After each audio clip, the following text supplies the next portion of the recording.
Good morning, नमस्कार, आदाब, सत श्री अकाल दोस्तों। एक बार फिर आपका अपना प्रिय डॉक्टर आदि कश्यप मुंबई चा मानुस आपके लिए लेकर आया आपका मनपसंद प्रोग्राम पॉजिटिव कर्मा। दोस्तों आज है एपिसोड नंबर 1576 और आज की कहानी है बुद्ध की बुद्धिमानी। एक बहुत ही अच्छी कहानी है, मुझे उम्मीद है कि ये कहानी आपको पसंद आएगी। शुरुआत करता हूं इस कहानी की कुछ इस प्रकार। दोस्तों एक बार भगवान बुद्ध भ्रमण के लिए यानी कि घूमने के लिए गांव में निकले और गांव जा रहे थे।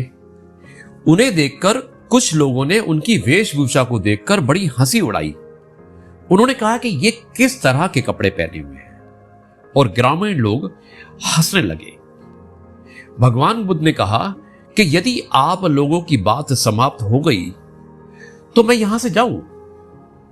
मुझे दूसरे स्थान पर जाना है और पहुंचना बहुत जरूरी है। अब भगवान बुद्ध की बात सुनकर गांव के लोग हैरान थे।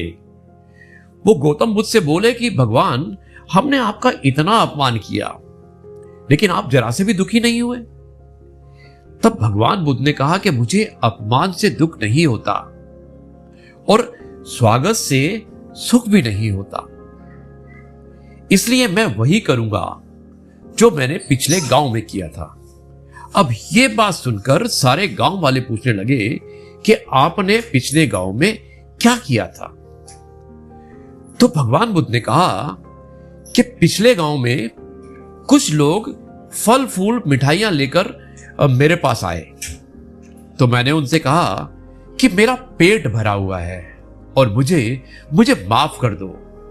तब मैंने उनके ये फल फूल वापस लौटा दिए। इसी तरह आपने मुझे अपशब्द भेंट किए, यानी कि आपने मेरा मजाक उड़ाया, उपहास उड़ाया और मेरी बेइज्जती करने की कोशिश की, तो मैं सहर्ष ये सब कुछ आपको वापस देता हूं। और ये कहकर भगवान बुद्ध वहां से चले गए।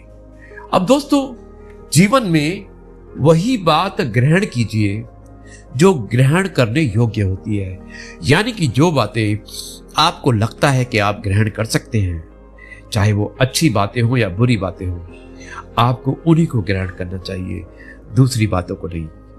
यही था आज का कार्यक्रम और मुझे उम्मीद है कि आपको कार्यक्रम पसंद आया होगा। आज की इस कहानी को भेजने वाले हमारे बहुत अच्छे दोस्त यशपाल शर्मा जी थे, जो फरीदाबाद में रहते हैं। यशपाल, बहुत अच्छी कहानी थी, बहुत ही शिक्षाप्रद कहानी थी। मुझे उम्मीद है कि सुनने वालों को अवश्य पसंद आई होगी। अब मैं कहता हूं जय गुरु जी, शुक्राना।